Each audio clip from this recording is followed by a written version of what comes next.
तो स्टूडेंट, मैं बीवी स्टडी से संतोष कुमार आज मैं आपके लिए लेकर आया हूँ यूनिट 4 का टॉपिक 1। यूनिट 4 का टॉपिक 1 में है रिसोर्स एलोकेशन।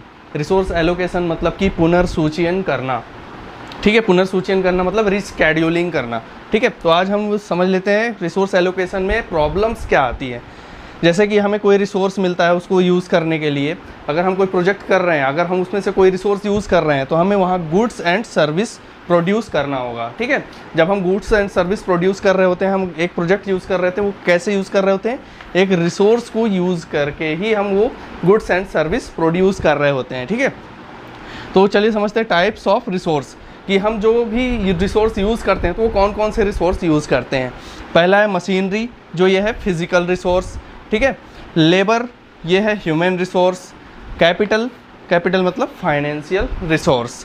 मशीनरी मतलब कि फिजिकल रिसोर्स, जो हमें दिखता है, जो हम यूज़ कर सकते हैं मशीन, बिना टेक्नोलॉजी के हम कोई भी प्रोजेक्ट आगे नहीं कर सकते हैं। ठीक है, लेबर मतलब ह्यूमन रिसोर्स मतलब कि जब तक कोई हाथ नहीं लगाएगा, जब तक कोई लेबर हाथ नहीं लगाएगा तो कैसे आगे बढ़ सकता है, तो ये क्या है, ह्यूमन रिसोर्स है। और कैपिटल के बगैर कोई भी प्रोजेक्ट आगे चल नहीं सकता, क्योंकि उसमें फाइनेंशियल मैनेजमेंट भी चाहिए हमें। ठीक है, फाइनेंशियल रिसोर्स भी चाहिए, क्योंकि हमारे पास कैपिटल होगा तो हम आगे बढ़ पाएंगे, तभी हम वो नए जैसे कि मशीनरी परचेस कर पाएंगे, लेबर को रिक्रूटमेंट कर पाएंगे, जितना सैलरी लेना चाहता है वो कैपिटल मैनेजमेंट इसे कहते हैं। ठीक है, जिसे हम फाइनेंशियल मैनेजमेंट बोलते हैं। अब बात करते हैं रिक्रूटमेंट की। रिक्रूटमेंट क्या करता है, जो हम प्रोजेक्ट करते हैं तो हम रिक्रूटमेंट करते हैं प्लानिंग से। ठीक है, किस चीज़ का रिक्रूटमेंट करेंगे, कि जिसको हायर करना होगा, हमें जिसे हायर करना होगा हम उसके क्या करते हैं, रिक्रूटमेंट करते हैं, उसकी ज़रूरतें लेते हैं। ठीक है, लेबर क्या करता है, अपना 8 घंटा 10 घंटा बेच रहा होता है, उसके बदले हम क्या देते हैं, सैलरी देते हैं, तो ये रिक्रूटमेंट है। ठीक है, अब रिक्रूटमेंट तो कर लिया, अब ऑर्गेनाइजिंग करना है। ऑर्गेनाइजिंग मतलब कि मशीनरी, लेबर और कैपिटल, इन सब का क्या करना है, मैनेजमेंट करना है। तो ये सब हमें देखना पड़ता है जब भी हम कोई प्रोजेक्ट कर रहे होते हैं। ठीक है, अब प्रॉब्लम लिमिटेशन, अब यहाँ पर देख लेते हैं, जब भी हम कोई प्रोजेक्ट करते हैं तो हमें प्रॉब्लम क्या आती है, क्या किस चीज़ में लिमिट रहता है। ठीक है, तो हम ये देख लेते हैं हमें लिमिट क्या है।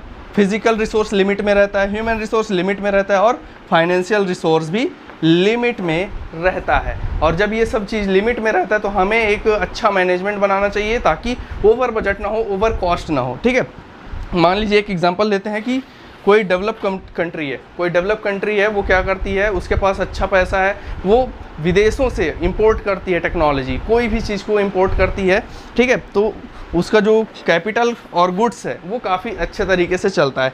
लेकिन हम इंडिया की बात करें तो इंडिया में क्या है कि इंपोर्ट जब हम करते हैं तो हमारे पास कोई टेक्नोलॉजी नहीं है, तो हमें मजबूरी हो जाती है कि हमें इंपोर्ट करना पड़ेगा। ठीक है, लेकिन गवर्नमेंट की पॉलिसी कभी भी मतलब इस चीज़ में बाधा डालती है कि नहीं, ये आपका ये पूरा नहीं है, आपका ये डॉक्यूमेंटेशन पूरा नहीं है, तो हम क्या कर सकते हैं, हम यहाँ पास क्या हो जाते हैं, गवर्नमेंट पॉलिसी हमें फॉलो करनी पड़ती है, लेकिन वो हम पूरी तरह से फॉलो नहीं कर पाते हैं, तभी वो रुकावट डालती है गवर्नमेंट। ठीक है, क्योंकि ये डॉक्यूमेंटेशन का काम होता है। ओके, नेक्स्ट है ह्यूमन रिसोर्स। ह्यूमन रिसोर्स में क्या प्रॉब्लम आता है कि अपने देश में तो ह्यूमन रिसोर्स बहुत सारा है। ठीक है, बहुत लोग हैं ह्यूमन रिसोर्स, लेकिन उसके अंदर स्किल नहीं है, और जिसके अंदर स्किल है वो अच्छे पैकेज ना मिलने की वजह से कहाँ चला जाता है, विदेश चला जाता है। तो इस तरह में टीम डेवलपमेंट, रिसर्च डेवलपमेंट ये सब नहीं हो पाता। ठीक है, स्किल डेवलपमेंट नहीं हो पाता है, तो जो ह्यूमन रिसोर्स होते हैं, अच्छे ह्यूमन रिसोर्स होते हैं, वो विदेश चले जाते हैं अच्छे पैकेज के साथ। ठीक है, अब आते हैं अंडर यूटिलाइजेशन ऑफ रिसोर्स। जैसे कि हमारे पास रिसोर्स अवेलेबल हैं, ठीक है, फुलेस्ट कैपेसिटी में हमारे पास रिसोर्स अवेलेबल है, फुलेस्ट कैपेसिटी में। एक एग्जांपल समझते हैं, मान लीजिए हमारे पास मशीनरी है जिसकी कैपेसिटी 1000 है। ठीक है, 1000 कैपेसिटी है, लेकिन हम यूज़ कितना कर रहे हैं, 700 ही हम यूज़ कर पा रहे हैं। ठीक है, यूज़ कर रहे हैं, क्योंकि 300 हमको यूज़ करना नहीं आता, क्योंकि ये मशीन हमें सिखाएगा कौन, हमने जो हायरिंग की है, क्या हमने टीचर को हायर किया है जो मशीन हमें सिखा सके, नहीं, बिल्कुल नहीं।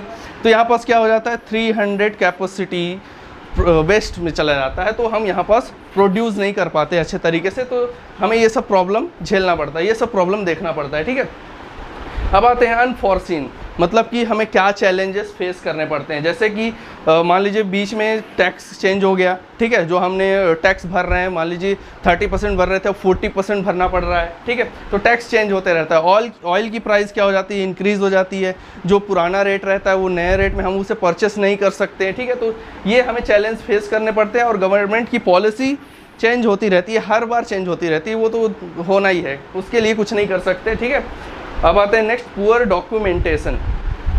अब पुअर डॉक्यूमेंटेशन का मतलब क्या होता है, जैसे पहले के टाइम में कंप्यूटर नहीं हुआ करता था, कोई अच्छा सॉफ्टवेयर नहीं हुआ करता था, तो हम क्या करते थे, पेपर वर्क करते थे, एक अच्छी सी फाइल बनाते थे, उसमें राइटिंग से लिखते थे कि कौन सा रिसोर्स कब यूज़ होना है, कौन सा लेबर को कितना पेमेंट किया, ये सब में काफ़ी गलतियां भी होती थी। लेकिन यहाँ पास अगर जो हम प्रोजेक्ट कर रहे हैं वो कंपनी अगर अपना सॉफ्टवेयर डेवलप कर ले तो मैनेज करना काफ़ी आसान हो जाएगा पूरी तरह से, ठीक है।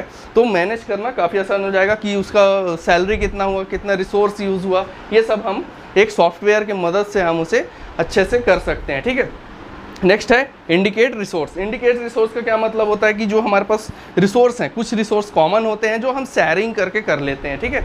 जैसे कि एक डिपार्टमेंट दूसरे डिपार्टमेंट की अगर ज़रूरत है तो वो रिसोर्स लेबर हो सकता है या फिर मशीनरी हो सकता है, तो एक डिपार्टमेंट से दूसरे डिपार्टमेंट में वो शेयरिंग कर सकते हैं कि आइए हमें थोड़ा मदद चाहिए, तो आप शेयर करके आप वो रिसोर्स यूज़ कर सकते हैं। जैसे कि एक रिसोर्स है वो अदर डिपार्टमेंट में काम कर रहा है, ठीक है, और दूसरे डिपार्टमेंट में काम कर रहा है। मान लीजिए दूसरा रिसोर्स है वो तीसरे डिपार्टमेंट में काम कर रहा है, तो ऐसे शेयरिंग में हम कर सकते हैं। लेकिन क्या करते हैं कि नहीं, हमें अपना देखना है, हमें जो गोल्स मिला है हम उसको अचीव करना चाहेंगे, ठीक है।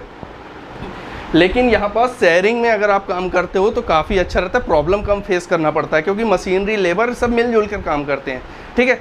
अभी तक के लिए तो इतना ही, चलिए मिलते हैं नेक्स्ट वीडियो में।